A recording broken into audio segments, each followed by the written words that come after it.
Welcome back. I'm Scotty, your host of the AUM podcast. Today we're going to be talking about the MBTI personality testing. The MBTI, as I'm fumbling over my words there, stands for the Meyers Briggs Typology Indicator. This test was created by Catherine and Isabel Meyers, and I forgot which one of them was the Briggs, so pardon me on that, but they were a mother and daughter team that happened to be big fans and studied Carl Jung's work on about the unconscious psyche, as well as the introversion, the extraversion, and how he saw that we as people are different from each other in the way that we perceive the world and how we navigate the world and our external environment, as well as the internal environment of who we are. So the external environment is the things that are around you. Houses, cars, streets, buildings, society, and then now you go into the more meta cognitive structures, which would be culture, which would be building, which would be institutions, which would be schools, which would be different groups you're on. If you happen to be in different Facebook groups, well, that's part of the meta structures of your external environment. And things like if you happen to belong to a local sports team, if you happen to belong into certain subcultures. So let's say that I have a friend, she happens to be part of a motorcycle group. So I forgot what their name is. I'm so bad. Like, I have this information, I forget people's names of their groups. And I think they're called, well, I'm not going to try to remember it, but that's part of the subculture, is that she's part of this motorcycle club, and they go out and they go on rides together, and they're connected through their shared activity. So that is part of the external environment. Now, the next stage of that external environment is the people that you talk to, the people that you have interpersonal relationships with. Kind of stopped there because I saw my phone kind of stopped there because that's what I'm recording on. But the interpersonal relations that you have and the communications that you have with that person, which would be the dyadic exchange of communication between the other person and you. And this could be through the form of talking directly in front of them, talking over the phone, talking over a Zoom meeting, talking through text messaging, talking through comments on YouTube, through Facebook posts, through Twitter exchanges. And that's where you see all the Twitter battles happen. Actually, in the YouTube comments, you see that happen quite a bit too. So those are your interpersonal relationships. Now you have degrees of interpersonal relationships, correct? Your degrees of interpersonal relationships are complete strangers to acquaintances, to people that are your friends, to your family your family members, extended family members that you really don't keep in contact with. And then it comes closer to where it's now your regular friend group, to your close friends, to your best friend, to your family, to your brother, sister, stepbrother, stepsister, mom, dad, whatever. That's all within the external environment of the universe, of reality, of Earth, of wherever city you belong to. And then to the groups, to the people that you surround yourself with. And then finally to your family members. And then it goes deeper into you, which would be the intrapersonal relationship with yourself.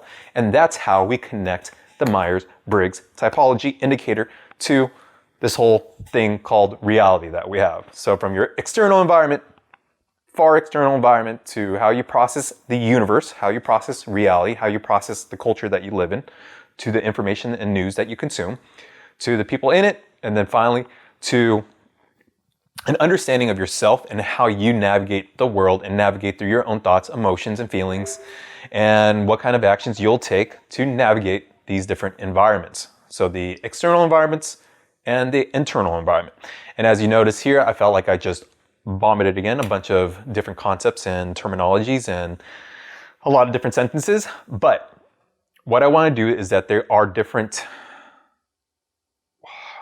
levels and hierarchies, even through your own cognitive processing and through how you interact with the external environment as well as your internal environment. But since, like I said, that we're on the Meyers Briggs Typology Indicator, once again, created by Catherine and Isabel Meyers Briggs off of Carl Jung's works. It gives a robust system, one of my most favorite systems, and the first system that I encountered When I say the first system I encountered, it's the first system that I used extensively to go into the process of self-development. Now, there's been many other personality systems, personalities testings, and let me say this right off the bat. You should not only be using one kind of personality typing system. You should use a collection and a variety of different systems. And then after you use a collection and a variety of systems, you know what's the next best system?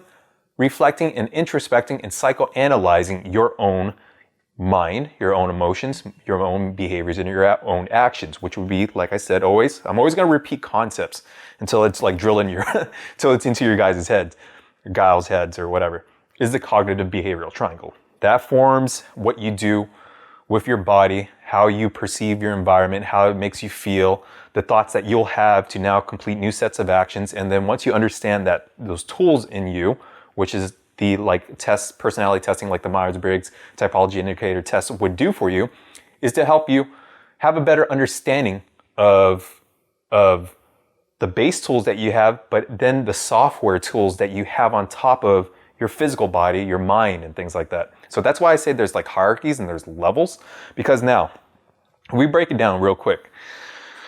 Oh man, I feel like I go right in tangents right away. But when you go into your body, okay, your body, a human body, is similar to the vast majority of different human bodies on this planet. The way we're made, our biology, most of it is the same with male and female. And then of course you're going to have mutations and variations, and mutations is not a bad thing. Mutations, this process of me being a human right now, that happens because it's a bunch of different random mutations in genetics that have turned us into humans. So mutations don't associate with a bad thing. If you're going to associate mutations with anything, think of mutants in like the X-Men and in superhero movies and like the Avengers and stuff. Think of mutations in that way. But know that mutations are usually neutral. They're usually neutral. There will be some that are not as good, and there are some that are good. But where was I going through that? So with our body, our human body, all of us are similar with our biology. Through our neurobiology, through our central nervous system, to how we have psychologically evolved through the times to have the similar hardware and software systems. So if you're familiar with computers, and if you're not, just think of it as a car or a computer, and your body is like a car or a computer. This is the hardware program. Then when you go deeper inside into your mind, into your brain, which connects to your central nervous system, and it connects to your heart, to all the nerves that go through your body, that is all hardware. And that's all hardware under the hood. So what you see on the computer on the outside, what you see on the car on the outside, well, there's components and parts on the inside. So that's what the central nervous system is. That's what the heart is. And that's what, once again, what the brain is. And that would also now link it back into mind, emotions, body actions, right? That's why it's always that triad. So we get into like little metaphysics and religion and like mathematics. Like 3 happens to be like a very strong number. It's used as a symbolize a lot. But for the Myers-Briggs, it has a blank understanding, as well as with all these other psychological testings, that we are working with a hardware system. This is our hardware system, the body, the brain, the central nervous system, the heart. And through us having similar bodies, barring the mutations and the different illnesses that we may have, or the extra whatever, just like whatever, take away those. Over 90% of us are built the same way, right? That's our hardware. Now, what the Myers-Briggs attempts to do is to get you into your software system. Your software system would be like the apps on your phone. The software system would be like the computer chip in your car that regulates how much gasoline should be pumped at the right time so the mixture is right, and it helps propel your car. That helps time your car. So there's a computer chip, software programs that are in us, which would be our mind, which would be our beliefs, which would be our values, which would be our principles, which would be the information that we contain, the memories that we have formed. So those are the software programs that have been built inside of us. Some of them has been through osmosis, right? The moment you're in your environment. The fact that I'm in my environment right now, I'm absorbing information from all around me, from the temperature, from the air that I'm seeing, feeling, from the light that's going into my eyes, and it's all being perceived through my brain. And now I can see things around me. I know that this is a hat, one of my most favorite hats with a marble thing, right? And then that's where the Myers-Briggs, the MBTI, really is a very lovely system, and why I always go to it, why I've done so much study on it, because it helps me get inside the minds of other people and their motivations and how they process the world. Now, it's not one size fits all. It doesn't automatically tell you, oh, this person's gonna do this, or you're this way, so you're always gonna be this way. No, it's a guideline. That's what it is. All these personality testings that you have, astrology, if you guys really please, if you're believing in one system so much, you can be easily influenced if a person knows that you're believing so much in that one system. But now, if you see all these different systems, different personality testings that you have are just tools and ways to help you with understanding yourself, help you to understand other people, help you just to make memes and make different kinds of content, then that's the way you should kind of look at it, right? But to fully believe only in one system, you're kind of getting closed-minded. Right? So the moment you're closed-minded, how are you going to absorb new information? How are you going to be open to new ideas and new information so you can expand your own self-developmental journey or self-developmental awareness and take you along towards your spiritual journey in your life right now? So what I like about the Myers-Briggs too, right, is that when I look at this hat, the Myers-Briggs tells us there's a few kinds of people. And to give you a quick example, is that I see this hat and I see Venom. I see Marvel. And I associate to Marvel to all the bunch of different comic books I have, to the archetypes and ideas of heroes and the different 8 archetypes there are in the universe and how we perceive these archetypes, right? And now I know that his enemy, which is funny because I'm wearing kind of an anti-hero hat, but his enemy is Spider-Man. And what does Spider-Man represent? Spider-Man, one of his things that Uncle Ben told Spider-Man is, with great power comes great responsibility. Let me say that again. With great power comes great responsibility. And so then that starts to bring up a bunch of different ideas. Oh, with great power brings great responsibility. So what kind of gifts will I develop that I can help other people and not be at a detriment to other people, that I can benefit other people with my skills and my values, right?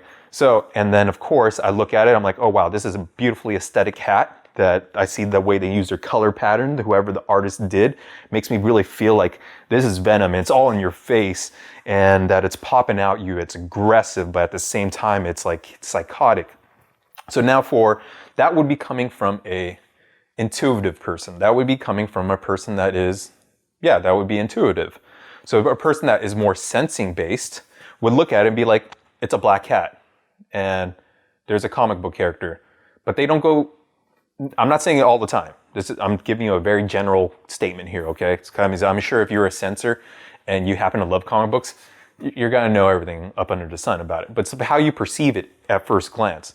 So you just see, oh, it's red eyes, whatever, how many hats can I produce? How many of these hats can I sell? Yada, yada. And then that's when you start breaking into the different thinking process styles. So that was a lot. And we're at 13 minutes. Fun. So let's break that down where you have 16 different personalities. I'm not going to list off and rattle off all the personalities, but I want to go through the different headings that get you to a certain personality type. I, for one, am an INFJ. I've been an INFJ for a very long time. I used to type as an INTJ. I used to type as an INTJ because I believe, as I was growing up during the 90s, is that there was a different social norms when it comes to masculine traits, and that males weren't too, it was seen as weird when males showed their feelings too much, and that we had to be more calm, we had to be more focused, and of course what is portrayed in the media. And so I had a natural tendency towards idolizing people that were more INTJ in their thinking behaviors, because I had a lot of strong and overpowering emotions that I found out as through my self-developmental journey was one of my great gifts, is that I have high emotional intelligence to understand people, to know where they're coming from, to see from their perspective. But from me growing up without me knowing anything about self-development, it was kind of foreign. It was like, dang, like I'm having these feminine attributes that we are living in a masculine society, and that I would be perceived soft if I were to show and share my feelings like that. And of course, obviously things have changed nowadays. Obviously, I know these are my gifts. Obviously, I embrace my gifts, and I do know I have the way I process and help other people, and the way I communicate with other people has a feminine energy to it. Even though I am a masculine male, that I am attracted to the opposite sex, but the way I can relate with people, I have this unique ability to be able to bounce between masculine and feminine depending who I am talking to. So that's where the Meyers Briggs helps you with understanding your natural gifts and your abilities in how you process your world and how you process the people in that world. And I'm going to move up the blends here a little bit because the sun is kind of coming in crazy. So, oh my God, oh my Lord. So we're going to just take that off. And so that's what I mean is, oh man, getting like sun over here too. So that's what I mean. So now let's go back to it. My heading is INFJ. From an INFJ, there are two, you either have an intuitive or, wait, hold on. Let's back up there. You're going to have an introvert or you're going to have an extrovert. Being an introvert is how you process the world, and that you internalize more of your energy and your emotions, that you find more energy by being alone, by recalibrating yourself away from people, and that your battery gets recharged because you are with your own thoughts and being able to process your experiences without the influence of other people. Now on as an extrovert, what extroverts takes more energy, and they get more energized by being around people, by exchanging ideas, by interacting with people. They tend to be more into small talk. This is not all the time, but they kind of are usually, right? So there is a dichotomy between extrovert and introvert. One externalizes more of their reality, of how they think, while the other one internalizes of what they think. So there's more of an absorbing action as an introvert, and as an extrovert, there's more of an outward externalizing action. From that is that, you might ask, well, what if I'm an ambivert? Okay, when it comes down to it, we're not like, the more you go through your self-development journey and you become better, and what I mean by better, you develop your gifts, you develop your abilities, and you start to have an awareness of who you are as a person. You start to understand that, hey, to make myself whole and balance both sides of my personality, you'll find that you can learn how to be an extrovert in certain situations and an introvert in some situations.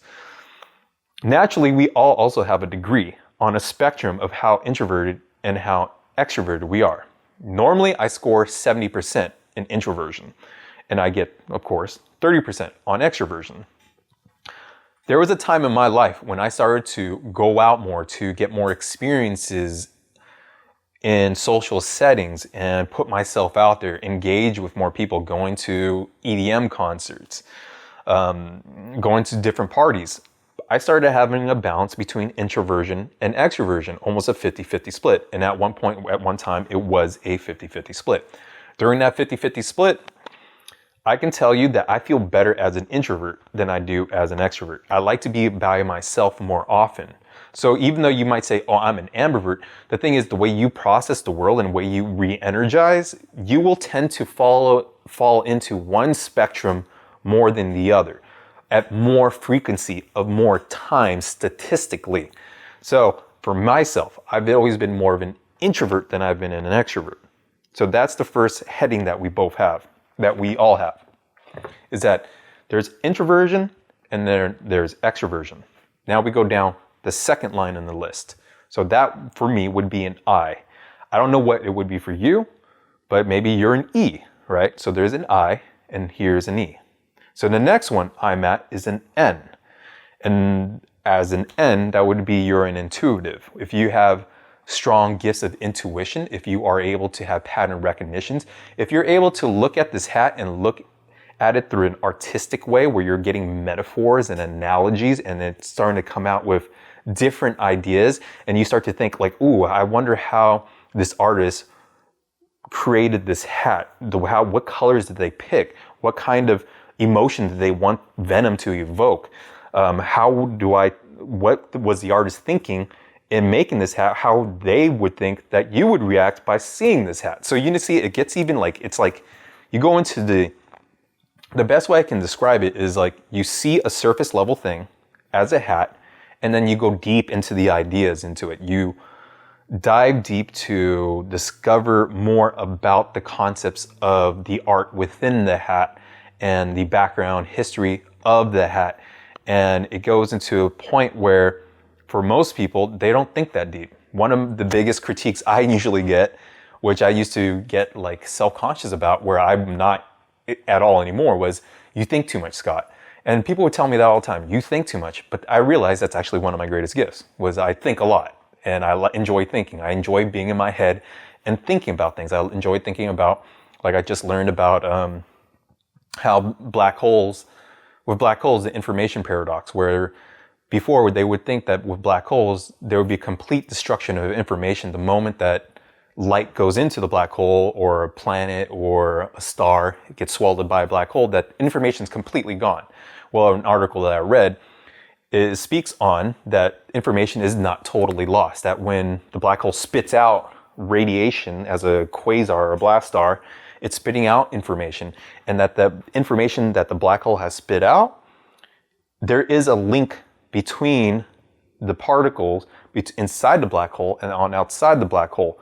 So when the black hole finally evaporates, there is still a connection of energy on both sides. So now it goes into like that energy is neither created nor destroyed. It's always contained within a system. And then through the system, there's always entropy. But through entropy, which would be disorder, there's always back into order, into complex things like you and me. So I know I kind of went really far there, but that's how an intuitive mind works. We're always thinking about like theoretical things, and we go very deep in subjects, and we naturally gravitate towards thinking about thinking. Like we have metacognitive processing powers that help us. Now, does it sound like that sounds great? Of course it sounds great, but it also can lead you to being inside your head too much. And so that's why, like, for me, I'm an introvert, I'm an intuitive, but now on the other side is the extrovert, and now you have a sensor.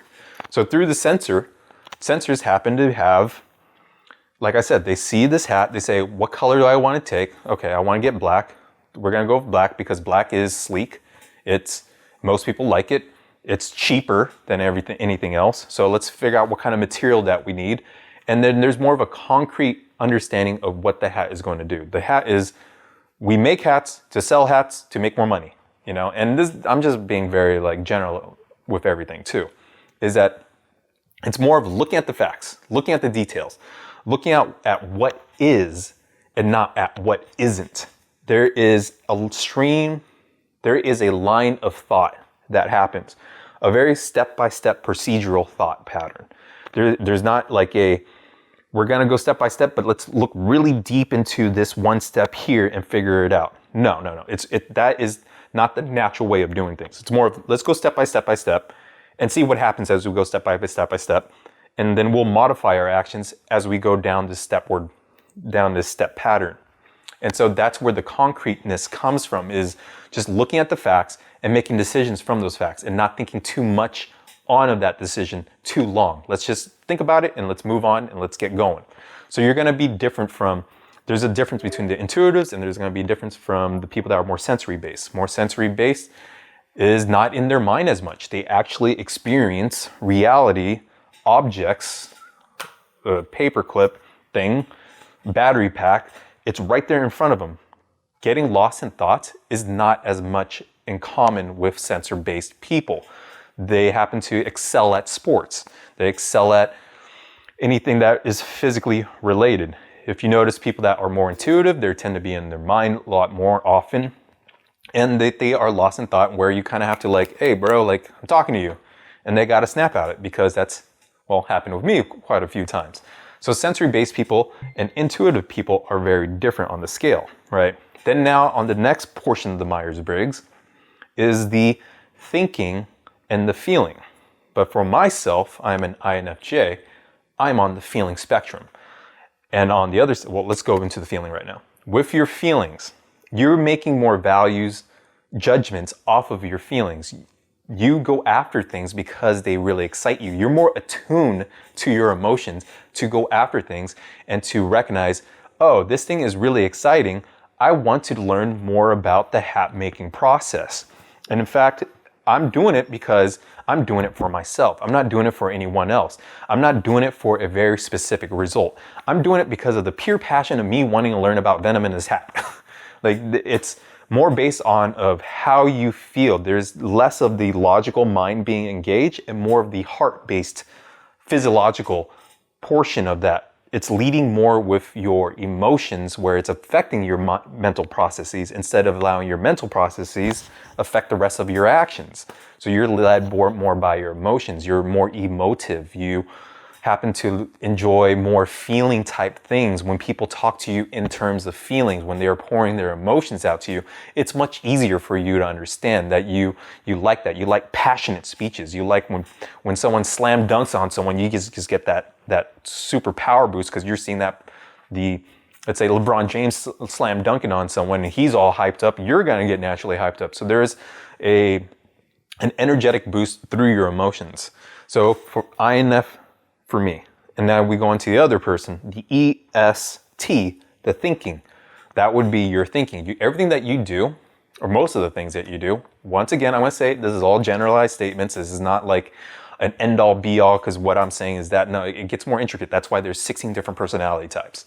So with the thinking, that you're doing everything through the rational, logical portions of your mind. You're doing things with your pure prefrontal cortex based. I'm absorbing information. This is what I think it is. These are the data. This is the facts. This is how I'm going to make my decisions. Even if I don't like it or not, the fact is I'm looking at prior pieces of evidence, which actually leads back into the sensor portion, because sensor is very data detail oriented.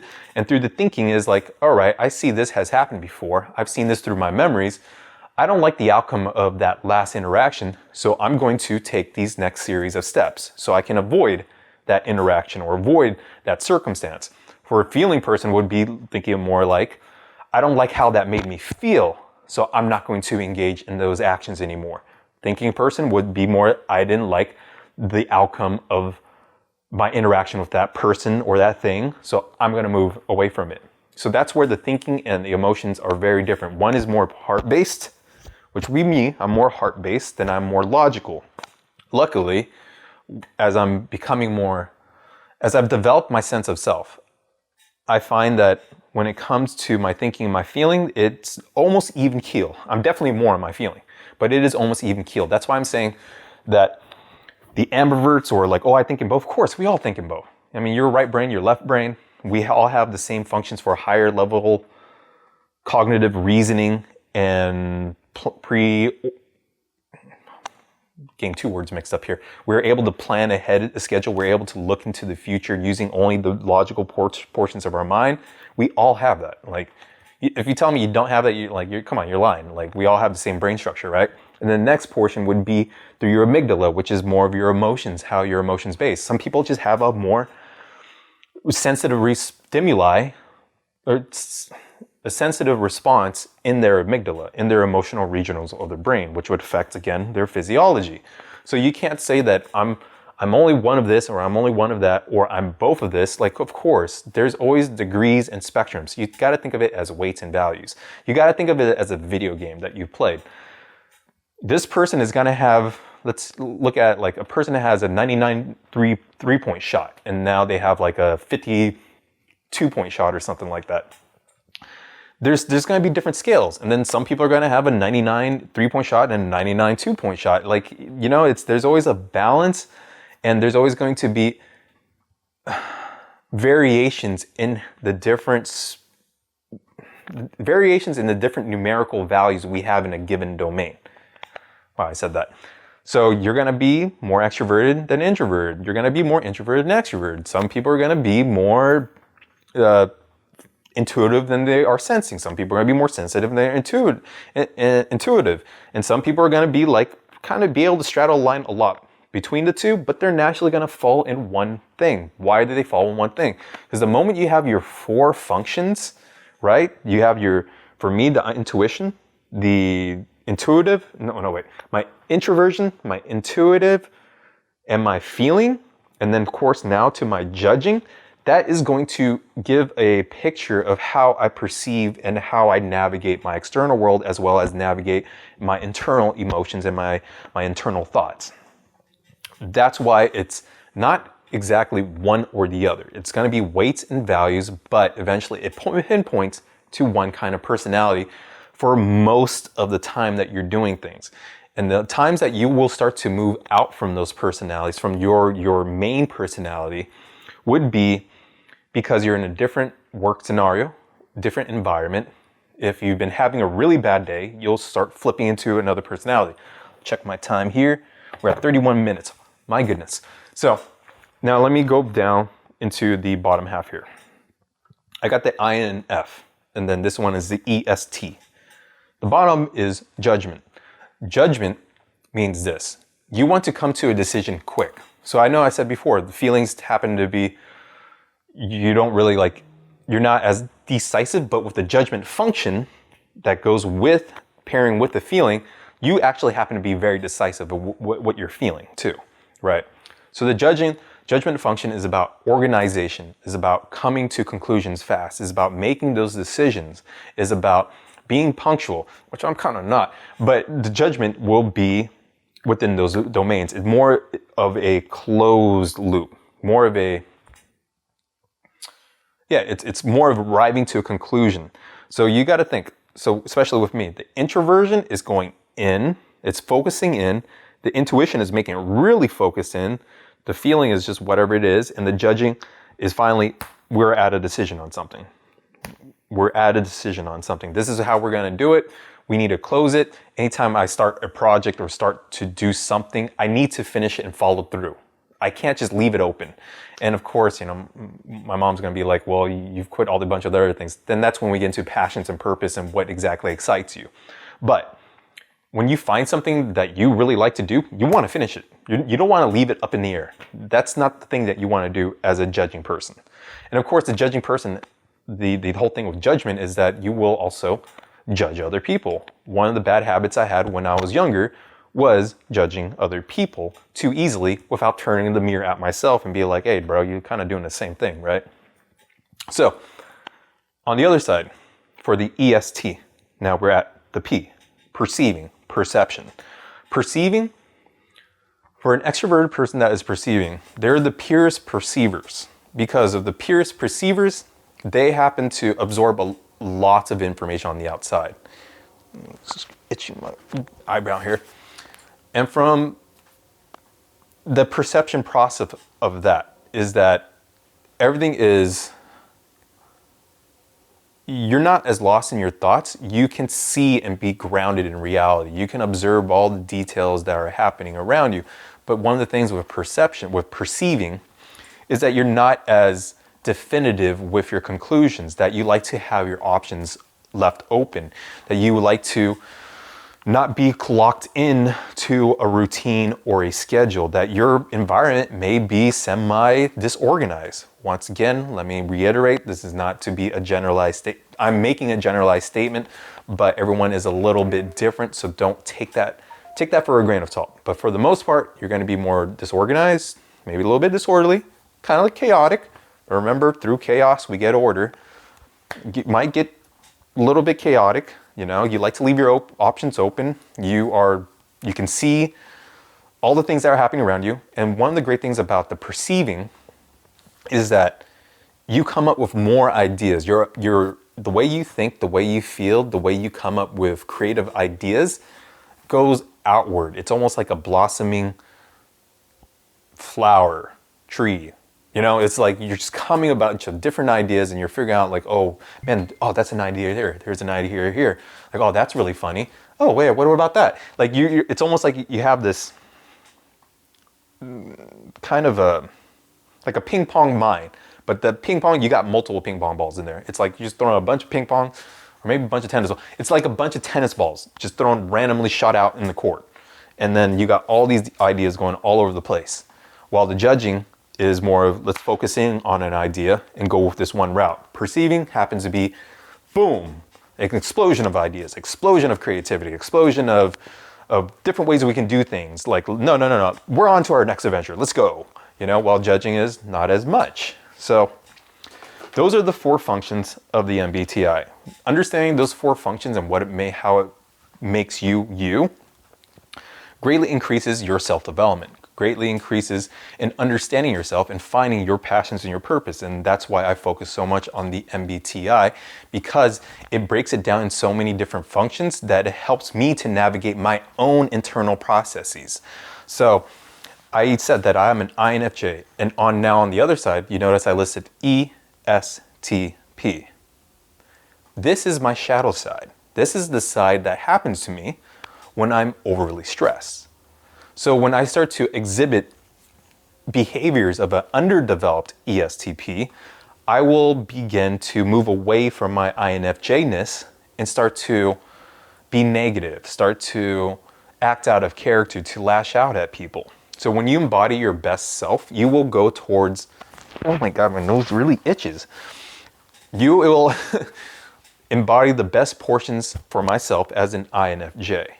But when I'm stressed, when I'm in the grip of my emotions, when I'm in the grip of my shadow, then the ESTP shows me I am in the grip of my shadow. Now the system goes even deeper than this, because now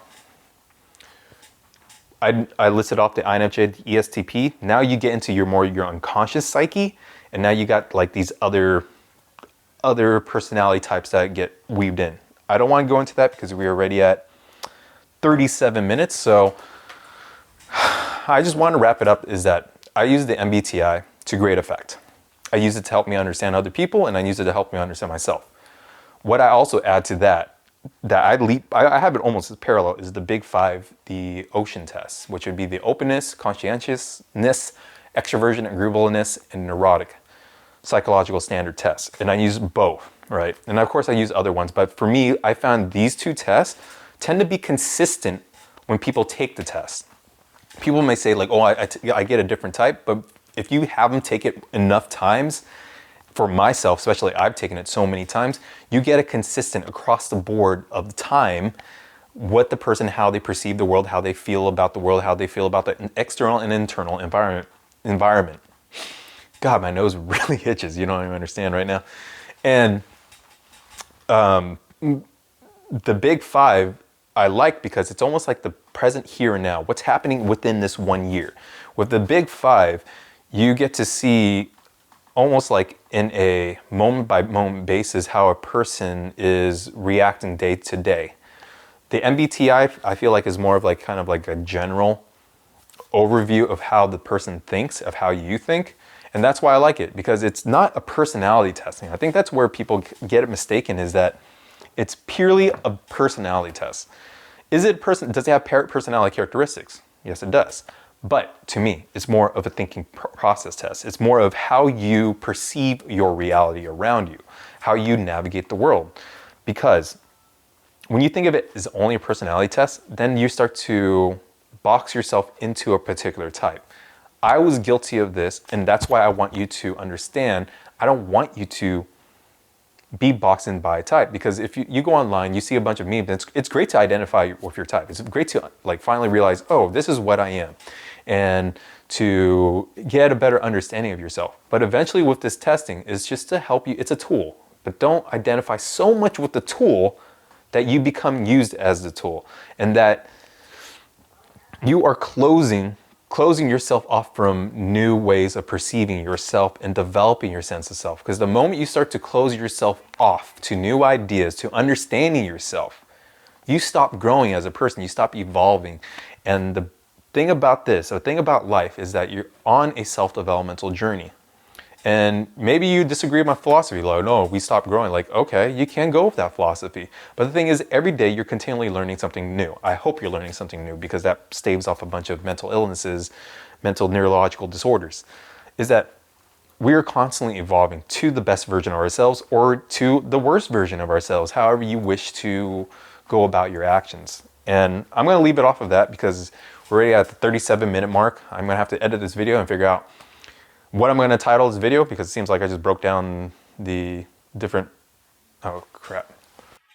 So I haven't actually filled up my memory card, but luckily I got a backup just using my phone. Anyway, let me close it out. If you have more questions about the Meyers Briggs, if you have questions about the Big Five Ocean test, ask away because I've done enough research, enough studying on myself to understand these systems and to take and extract the most value out of these systems that I'm actually like a lightweight expert in these systems. And I say these are the systems that are to go to.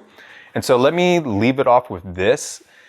And maybe I should have said this in the beginning of the video, is that there are 3 different testing platforms that you can use that I have used. Actually, there's 4 different kinds. And I'll leave all the links down below so you can take these different tests. This is going to be all mainly for the MBTI because I've been talking about it in this whole video. But there is also 2 of the websites, I believe, do the different types of personality testing from the Big Five, the Enneagrams, the DISC, all different kinds, right? The one I like the most is Truity.com. Truity.com I like the most because it has the different variety of tests that you can take to understand yourself and to develop your sense of self. So that's the test that website I recommend the most. But the second one I recommend the most, and actually the one that I find the best for mainly only MBTI, is the 16personalities.com. So Truity.com and 16personalities.com are the websites that you should go to. Now, to back up all that data, meaning by retaking the test and having different sources of test taking sites that you have, so you can get a weighted average of the different sites and see that, oh, am I an ENFP? Am I an ISTP? Am I an ISTJ? Am I a ENTJ? Whatever. Like, you get more of a weighted average value if you use all these different testing sites. Right. The next one would be the humanmetrics.com. Once again, leaving a link down below. And then the other one is cloverleafdesign.com, I believe. And I just got that from my cousin Paul. And those are the 4 ones I normally take. You can go in and look for different kinds of tests also. They're all on Google. Remember what I said in the first few episodes is that the first few episodes with only me is Google's going to be your best friend. Use Google to help you, aid you in your self-development journey, help you in your spiritual journey, get more questions and answers, because Google, well, so far Google has so much information on it, you can see both sides of the coin. I know there might be some debate and controversy about that because, there's also, like, whoever runs the company, they're going to have their own implicit biases inside of their product too. So, but at least for the vast majority of us, if we just stay out of the politics and work only on developing ourselves, invest into our holistic development, find our calling and discover our gifts, go after what we're passionate about with full purpose, and be in purpose and alignment to our destiny, to expressing the higher self values of who we are, then Google is a tool for you to start to self-actualize into your greatest version. And that is the goal of this org unity. And my goal is to get you better with your holistic development and help you self-actualize. Find your gifts, your calling, your passions, and your purpose. That's what we're all about. This is what I'm all about. And so hopefully that helps you. Hopefully it's not too much an information overload. If it is, excuse me for that, but I'll just let you know this. I'll repeat the information over and over again. And if you ask me specific questions to this information, then I'll answer it only in that one way. But forgive me if I also go on tangents on that because there's just so much. The moment you look at one thing, there's so many other sides of the side. There's so much more information that supplements that one thing that you have, right? That gives you a better perspective, a better vantage point, a whole view of what you're watching, what you're seeing, and even the behind the scenes processes. And I'm gonna leave it off of that. Much love, many blessings to you. Be golden in thought, be golden in action, be golden in emotions. And we're done. Thank you again. Much love, many blessings. Peace out.